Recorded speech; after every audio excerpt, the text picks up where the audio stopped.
Guys, welcome back to another video. So recently நீங்க DMK ஓட gen Z மீட்டை பத்தி பார்த்திருப்பீங்க. ஸோ இது ரொம்ப பாப்புலரான வீடியோவா இருந்துச்சு. ஸோ யூடியூப்ல, ஃபேஸ்புக்ல, அது மாதிரி சோஷியல் மீடியாஸ்ல எந்த சோஷியல் மீடியாஸ்ல பார்த்தாலும் எல்லாருமே ஜென்சி மீட் DMK ஓட ஜென்சி மீட்டை பத்தி தான் பேசிட்டு இருந்தாங்க. எதனால இந்த ஜென்சி மீட்டிங் இவ்வளோ பாப்புலர் ஆச்சுன்னு பார்த்தீங்கன்னா அதோட ட்ரோல் மெட்டீரியல். என்னன்னா ஜென்சி மீட்டிங்கிறது ட்ரோல் மெட்டீரியலாக தான் நிறைய பேர் யூஸ் பண்ணிட்டு இருக்காங்க. இப்பொழுது நிறைய மீம் கிரியேட்டர்ஸ் எல்லாம் என்ன சொல்ற டெம்ப்ளேட்டாக வர யூஸ் பண்ணிட்டு இருக்காங்க.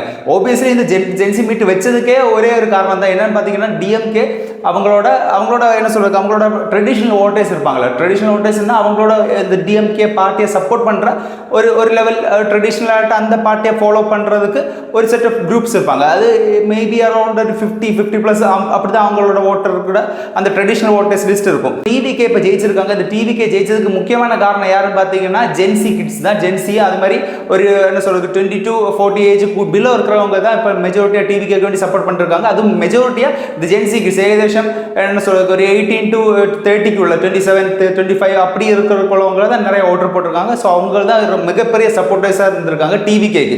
ஸோ இதை அப்படியே DMKல இம்ப்ளிமெண்ட் பண்ணணும் வேண்டியது தான் இந்த DMK. அவங்க காசு போட்டு செலவு பண்ணி இவ்வளோ பெரிய என்ன சொல்றது ஒரு கேதரிங் கூட்டிட்டு வந்திருந்தாங்க. ஆனால் இந்த ஒரு கேதரிங் அவங்களுக்கே திருப்பி பேக் ஃபயர் பண்ணணும்னு யாருமே நினைச்சு பார்த்துருக்க மாட்டாங்க. ஒரு 100% என்ன சொல்றது மீம் மெட்டீரியல் தான். என்ன சொல்றது இது DMK அவங்களோட பார்ட்டியை கொஞ்சம் க்ளோரிஃபை பண்ணதுக்கும் அவங்களோட பார்ட்டியை நெக்ஸ்ட் லெவலுக்கு எடுத்து போனதுக்கும் வேண்டிட்டு தான் இந்த ஜென்சி மீட்டே வச்சிருக்காங்க. ஆனால் இந்த ஜென்சி மீட்டில் என்ன நடந்திருக்குன்னு பார்த்தீங்கன்னா அவங்கள பேக் ஃபயரும் பண்ணி அப்படியே நெக்ஸ்ட் லெவலுக்கு எடுத்து போகிறத விட்டுட்டு இன்னொரு லெவல் கீழே கொண்டு விட்டுறாங்கன்னு சொல்லலாம். ஸோ அது மாதிரி தான் ஜென்சி மீட் இப்போ நடந்துருந்துச்சு.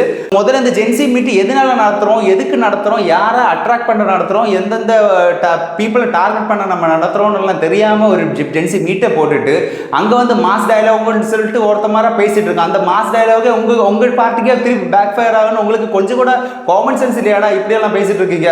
எனக்கு தெரிஞ்சு இந்த விஜய் சார் சொல்ற மாதிரி நம்ம பசங்க கூட்டத்துக்கு இடையில இருந்துட்டு அப்போ ஒரு பெரிய வேலையை பார்த்து விட்டு இருக்காங்க சொல்லுவாங்கல்ல. ஸோ அது மாதிரி தான் இங்கே நடந்திருக்குன்னு நினைக்கிறேன். எனக்கு தெரிஞ்சு இந்த ஜென்சி மீட் ஆர்கனைஸ் பண்ணவங்களும் அது மாதிரி ஜென்சி மீட்டில் பேசினவங்களும் எனக்கு தெரிஞ்சு நம்ம TVK பார்ட்டியோட ஹம்சா மசாரியா இருப்பாங்கன்னு தான் நினைக்கிறேன். நிறைய ஹம்சா மசாரிஸ் உள்ள போய் என்ன சொல்றது வேலையை விட்டு பார்த்துட்டு போயிருக்காங்க தான் நினைக்கிறேன் எனக்கு தெரிஞ்சு.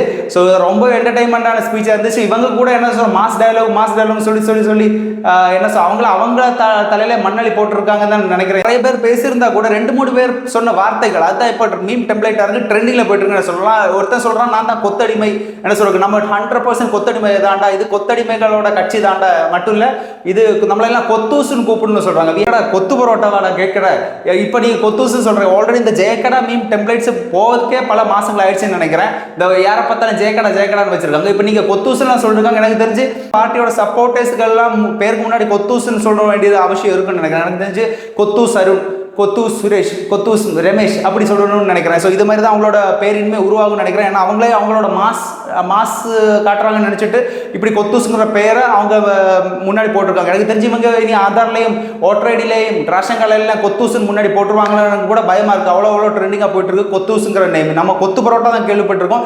நீங்கள் நமக்கு என்ன சொல்றது நம்மளே புதிய வழிகள் தேடி இவங்களை எப்படி ட்ரோல் பண்ணலான்னு பார்த்து யோசிச்சுட்டு இருந்தால் அவங்களே ஒரு பெரிய ட்ரோல் மெட்டீரியல் நமக்கு கையில் எடுத்து கொடுத்துருக்காங்க. நீங்கள் இப்படியே கூப்பிட்டு என்ன ட்ரோல் பண்ணுங்க நான் சொல்லிட்டு எனக்கு தெரிஞ்சவங்கலாம் TVK மெம்பர்ஸ் அதான் இருக்க வாய்ப்புகள் நிறைய இருக்குன்னு நினைக்கிறேன். ஸோ நம்ம விஜய் சார் சொல்ற மாதிரி. ஸோ வேற பார்த்தா என்ன சொல்றோம் பண்ணீங்க 200 UPன்னு நம்ம சொல்லலாம், நம்ம ப்ரௌடா சொல்லலாம் சொல்லியிருக்காங்க. என்னங்கடா இது அந்த அப்பா அவ்வளோ செலவு பண்ணி உங்களை என்ன சொல்றது எங்களோட பார்ட்டியை நெக்ஸ்ட் லெவலுக்கு கொண்டு போடா ஜென்சி கிட்ஸ் எல்லாம் வந்து என்ன கொஞ்சம் தூக்கி விடுங்கன்னு சொல்லிட்டு இருக்காங்க. நீங்க இங்க இருந்து அவர் காசுலேயே அவருக்கு சூனியம் வைக்கிறீங்களாடா, அவர் காசே எடுத்து அவருக்கே சூனியம் வைக்கிறீங்களாடா. ஸோ இதுல வேற ஆள் வேற பேசும்போது விஜய் மாதிரி ஆக்ஷன் பண்ணி எல்லாம் பேசிட்டு இருக்காரு. விஜயோட இந்த போக்கரியோட டயலாக்கள் எடுத்து பேசிட்டு இருக்காங்க. அப்போ தெரிஞ்சு நீ 100% விஜய் ஃபேன் தான், விஜய் மாதிரி நடிக்கிற விஜய் ஃபேன்ஸ் தான் அது. அப்போ இந்த விஜய் ஃபேன்ஸுக்கோட என்ன சொல்றது DMKல விஜய் ஃபேன்ஸ் இருக்காங்கிறதுக்கு முக்கிய உதாரணம் இந்த ஆள் தான். ஏன்னா இவர் அப்படி எவ்வளோ நீங்க அபிநயிச்சாலும் அப்படியே நீங்க அண்ணன் டயலாக்னு சொல்றீங்க. அதுலேருந்து தெரிஞ்சது நீங்க தான் 100% ஹம்சா மசாரின்னு. வேற தான் சொல்றோம் எங்களை பார்த்தா உங்களுக்கு பயமா இருக்கு, அப்படியே எல்லாரும் மிரண்டுட்டாங்க பயந்துட்டாங்கன்னு சொல்றாங்க. நீங்களே பயந்து தான் என்ன சொல்றது ஜென்சி மீட் எல்லாம் வச்சிருந்தாங்க. இதுக்கு முன்னாடி நீங்க ஜென்சி மீட் வச்சு நான் பார்த்ததே இல்லை. நீங்க நெக்ஸ்ட் லெவலுக்கு அதாவது நெக்ஸ்ட் எலெக்ஷனுக்கு என்ன பண்ணலாம் இவங்களை பார்த்து எப்படி காப்பி அடிக்கலாம்னு சொல்லி நீங்க பயந்து மிரண்டு என்ன சொல்றது உருண்டு பிறண்டு தான் நீங்க எப்படி என்ன சொல்றது ஜென்சி கிட்டுங்கிற இந்த மீட்டை வச்சிருக்காங்க. அதாவது நீங்க அடுத்த 5 வருஷத்துக்குள்ள ஆளுகள் தான் இப்ப தயாராக்குறாங்கன்னு நீங்க நினைச்சிட்டு இருக்கீங்க. ஆனா எதார்த்தத்தில் இப்ப என்ன நடக்குதுன்னு பாத்தீங்கன்னா அவங்க உங்களை அடுத்த 10 வருஷத்துக்கு வர முடியாது பண்ணுற மாதிரி தான் இப்போ அவங்க பண்ணிட்டு இருக்காங்க. ஜென்சி மீட்டுங்கன்னா ஒரு அட்டர் ஃபெயிலியர் தான் இப்போ நடந்துட்டு இருக்கு. நீங்க பரிபாடி பண்றதுன்னா ப்ராப்பரா பண்ணுங்கடா. நீங்க யாரை பார்த்து காப்பி அடிக்காம ப்ராப்பரா பண்ணுங்க. அதுதான் உங்களுக்கு நிலைக்கு. இதே மாதிரி நீங்க என்ன சொல்றது, அடுத்தவனை பார்த்து காப்பி அடிச்சு வந்து நீங்க எப்படி ரட்சப்படுறது, தீர அவுடேட்டட். வடிவேல் இந்த போகிரி படத்துல சொல்லுவாங்கல்ல, இந்த பல கெட்டப்ல வந்து மண்டை மேல கொண்ட மறந்துட்டே சொல்றாங்களோ, ஸோ அது மாதிரி தான் யாரை பார்த்தாலும் கூலிங் கிளாஸ் இந்த ஜாக்கெட்லாம் போட்டு ஜென்சி கிட்ஸ் சொன்னா, அங்கிள் எல்லாம் கூடி ஜென்சி கிட்ஸ் சொன்னா நாங்க எப்படிடா நம்ப முடியும்?